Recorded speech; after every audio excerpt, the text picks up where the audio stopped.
Mr. President, The senator from New York is recognized. I want to thank Senator Patty Murray for bringing us all together today. It's a privilege to be on the floor of the U.S. Senate. It's a privilege to serve in the Senate. And it was a privilege to serve with someone as extraordinary as Senator Dianne Feinstein. People know me as a senator who cares deeply about women's rights, about LGBT equality, about children, families, safety, and anything that I've ever cared about, Dianne was fighting for long before I was ever in public service. When we talk about public servants who leave legacies,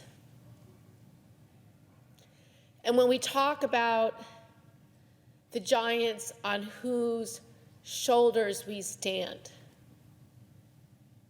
for me, that's Dianne.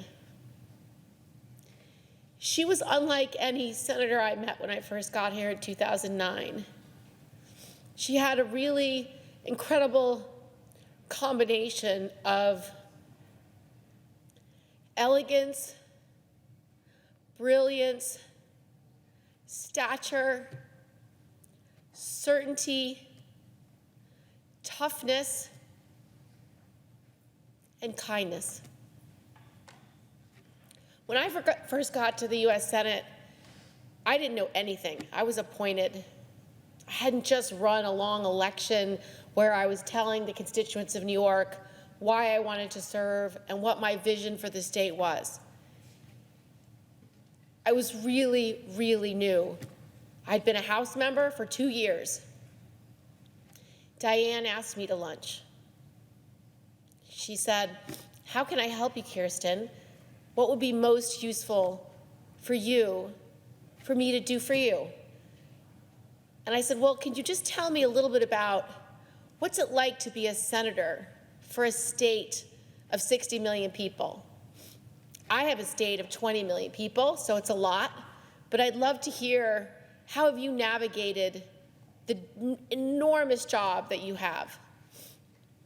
And she just went through it. She took me step by step, everything that she did to manage her office.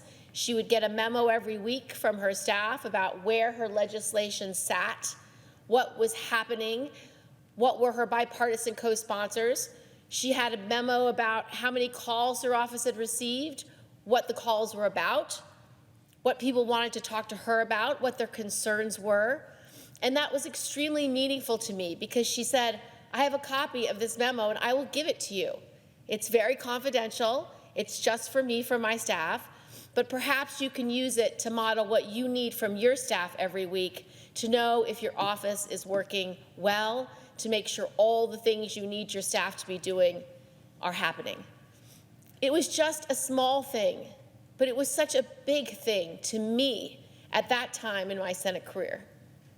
And every step of the way, Dianne has always reached out. She's always said, just as you said, Maggie, "How are you doing? How are those boys of yours? Tell me how your struggle is. I never had to raise children while being a senator. Tell me how that is." She always cared. She always bothered. She always stopped. I've had many dinners with Dianne. We had dinners together with our spouses. She'd take me to her favorite restaurant in Georgetown. She would introduce me to her other favorite women who are public servants. And she always had something meaningful to talk about, a challenge, an issue, a crisis. One of the first dinners, she wanted to talk about how the military was using nuclear weapons in a much more strategic way and changing the entire framework of what nuclear defense meant. She had that conversation with me and the then chairwoman of Armed Services, of one of the key subcommittees in the House. She always asked, "What do you think? How are you going to challenge that problem?" Our most recent meeting was a glass of wine in her hideaway a week ago. We talked about what issues could we work on together. We agreed two of the biggest issues facing her state and my state were homelessness and affordable housing. And we decided we would start working on legislation together.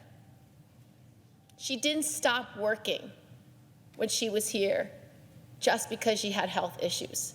She never stopped being insightful in the Intelligence Committee, asking the right question at the right time. Dianne's legacy is extraordinary. She's an icon for women's politics, first female mayor of San Francisco, first of the two women ever elected to Senate in California. There'll be a lot of speeches about her. And so I'm not going to talk about just her bio.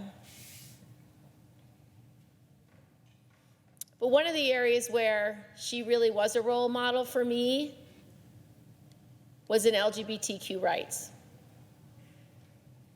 She became a champion in the 60s. Sadly, she found Harvey Milk's body after he was assassinated. But she channeled that tragedy into her public service and made sure that while she was mayor of San Francisco, that she made a difference for that community in her city and in her state. During the AIDS epidemic, she helped create the global standard for AIDS health in San Francisco. When she ran for California governor and became the first woman in her state to win a major party's gubernatorial nomination, despite losing that race, she went on to run for Senate to win. And we've seen her champion all those issues for same-sex marriage, reproductive rights. She helped pass the first assault weapons ban to keep our communities safe. These are all issues that I've always cared about and built on her record.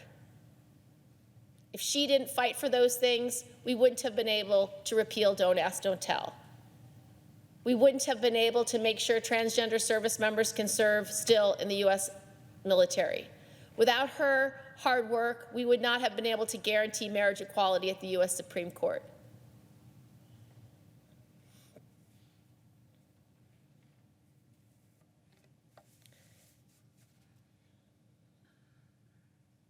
This body is less because Dianne's not here. That grace, that courage, that keen intelligence, she will be missed by me, by all our colleagues. I brought the last gift Dianne gave to me.